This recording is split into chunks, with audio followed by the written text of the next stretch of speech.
All right, good morning. This is Lee Hoagland and John Fredrickson with Stormguard Roofing and Construction out of Franklin, Tennessee. This is a uniform appearance and repairability video for the following client. The address is 2514 Moore Way in Laverne, Tennessee, 37086. Policy number 0009 9068 0833. Claim number 062 091 3384. So we've already run an ITEL on this shingle, and it came back as GAF Royal Sovereign Charcoal Black.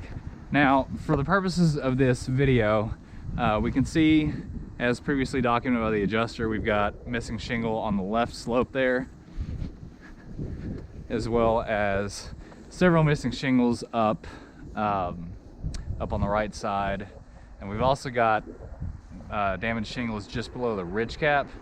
For the purposes of this video, we're going to do a simulated repair on shingles well below that, just to check for overall repairability as well as uniform appearance.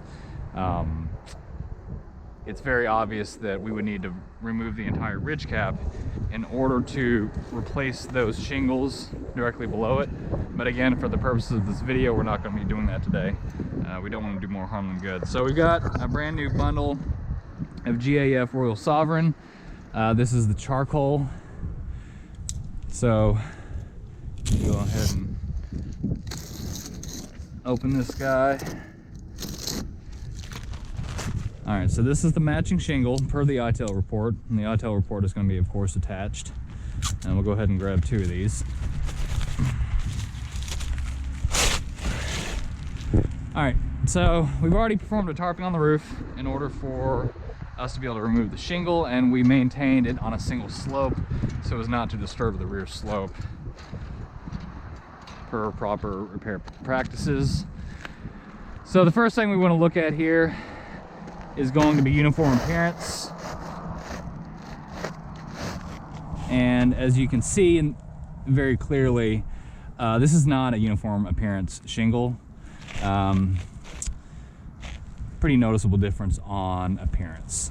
So obviously we would not be able to do a small repair with this shingle and maintain uniform appearance, because the house is currently with a single roofing system, has uniform appearance. So when it comes to repairability, I'm going to pick a few different spots and trying to find the gaps on the shingles. It looks like this shingle splits right here, and so we're going to assume that we're replacing this shingle. And so this required removing nails from here and here in, as well as these nails here. So these shingles right here must also be lifted, and we should be able to expect them to properly seal down.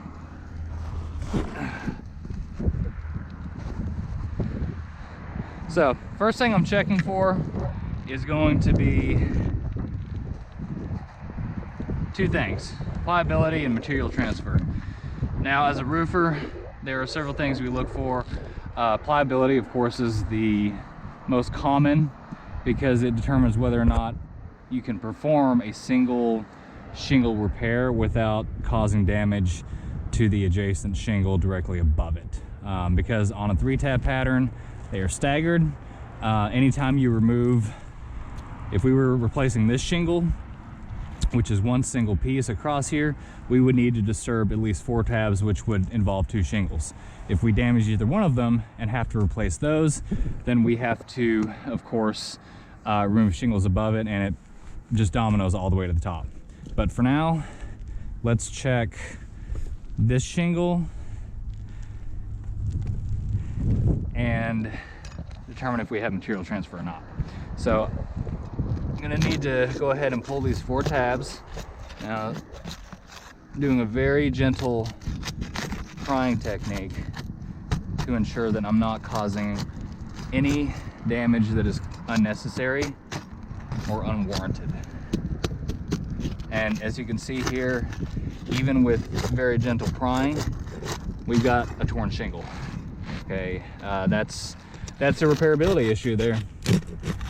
Okay, so barring this single piece right here, let's look at the underside of these. So as you can see here, and I'll outline these with my chalk, even though we probably do have, we're okay on pliability, just due to the fact that this shingle is very thin, we've got a lot of material transfer. And as you can see on the bottom of this shingle, in these areas, that's not repairable. If we were replacing this shingle, replacing this shingle below it, because we have material transfer here, this shingle also needs replacing as well as the shingle above it. So we've got lack of repairability just on this one tab. We can, of course, take our brush and determine if we had granule loss. One thing you'll notice here is we did appear to have a bit of a crease right in this spot here.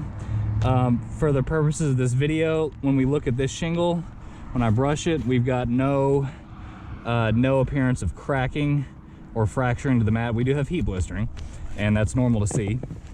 But let's go ahead and give this shingle a lift to check for, again, material transfer. So what I'm doing here is lifting at 45 degrees, which is what would be needed to actually remove this shingle and slide a new one in. So as we can see here, we've got even more material transfer all the way across here.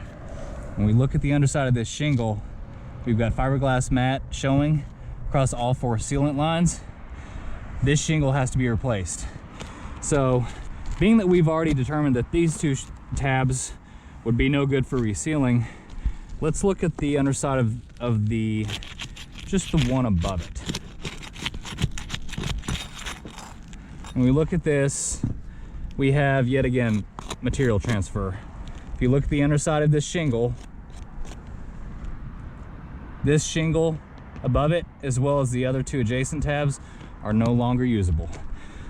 So if we have to replace this one, of course we have to replace these guys right here. And as you can see, this one just ripped. Very gentle prying technique, and we've got some tearing, which is pretty typical with material transfer. For this one, as you can see, there's the hole where we unfortunately had to break the shingle to get it up, and we've got material transfer all the way across here. And when we look at this guy right here, we actually don't have much material transfer on here, very minor one here. But if we go all the way across to